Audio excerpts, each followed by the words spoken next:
Awesome. Looks like we are live.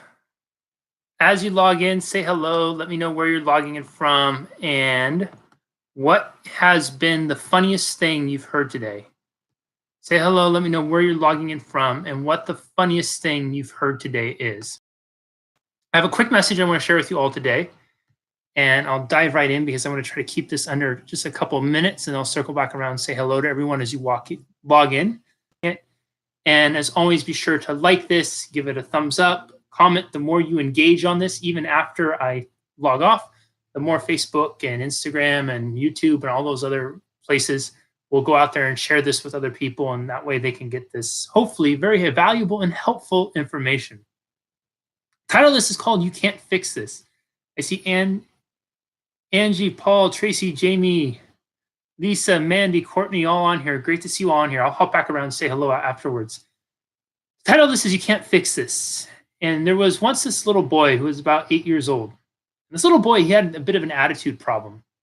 The dad was trying to figure out what he could do to help the little boy because he knew a bad attitude was kind of like, what is the expression? A bad attitude is like a flat tire. You ain't gonna get very far with one.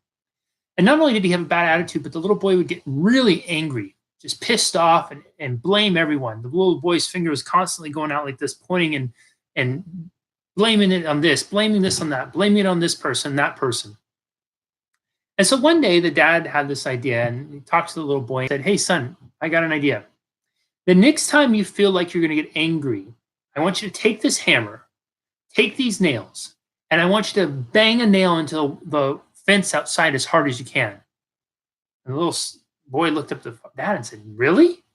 Because that seemed so shocking to him that he could go and bang a hammer and nails and cause damage to the fence. And said, Dad said, "Yeah, absolutely." He said, "Every time you get angry, I want you to go out and bang a nail into that fence." So the little boy did. He comes back at the end of the first day, and the dad asks his son, he says, "Well, how many nails did you hammer into the fence?" The son looks up at his dad and he says, 37, Dad. And the dad says, 37? Dad's about ready to say something, but catches himself and he says to his son, "Well, at least it wasn't 38. And he said, "Here's what I want you to try to do, son. Every day you feel yourself getting angry, I want you to keep putting a nail into that fence. But what I want you to try to do is have a goal of every day doing less than you did the day before." Son felt like it was an okay challenge.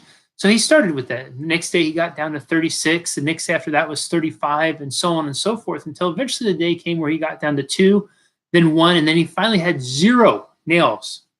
He came into his father that day feeling a sense of accomplishment. He said, "Dad, I did it." He said, "I didn't get angry once today. I didn't bang one nail into that fence."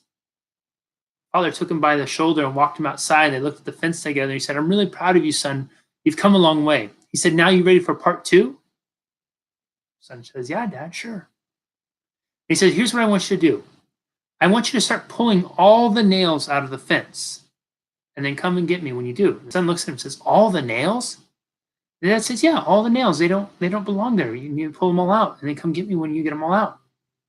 Son says, "Well, okay, Dad, I'll do it if you say so." Son spends days pulling out each and every nail, and he finally has them all out. And he comes back and gets his dad and says, Dad, I did it. Pulled out all the nails." Dad takes him by the shoulder, walks him outside, and they look at the fence. He says, "Son, I'm really proud of you." He said, "But what do you see here?" Son looks at the fence. He says, "I see a fence with a lot of holes."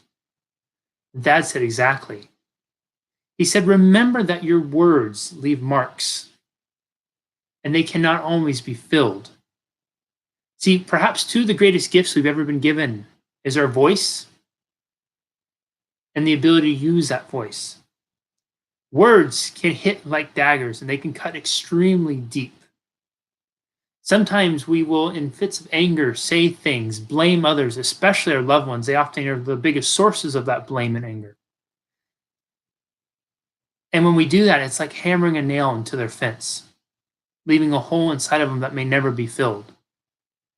Obviously, there's personal choice in how somebody would like to respond, but let's be real. I'll be the first one to teach this and talk about personal responsibility, and I'll be the first one to acknowledge that when you have a loved one say something to you that's kind of hurtful, well, it can fucking hurt and it can cut deep, really deep. So, if I could leave you with one message, it's this.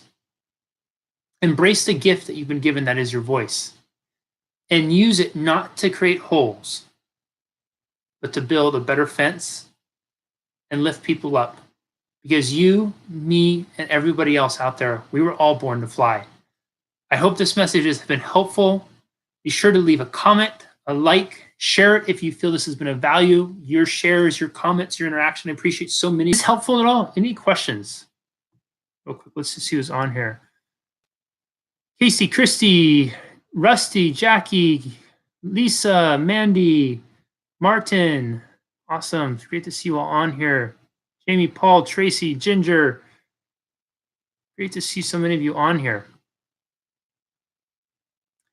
All right. I want to be respectful of your time and not keep you too late. So, that being said, huge thanks to each and every one of you for taking the time to be here with me today. Again, if I haven't said it enough already, be sure to share this if you found value in it. Comment on it, like it. Even if you're watching the replay, put a couple comments in here, put a couple emojis. It does help Facebook recognize and YouTube recognize that this is something worth watching. And last but not least, carpe diem. Make the rest of the day absolutely awesome, because it's all you have is today. All right, we'll see you next time, everyone. Send lots of love your way. Bye-bye.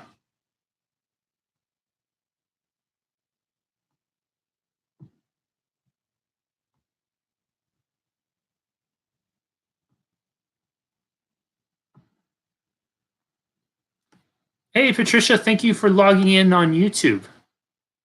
It's good to see people on YouTube. We're trying to get this one built up too, so we'll keep running on here and see what happens. Have an awesome rest of your day.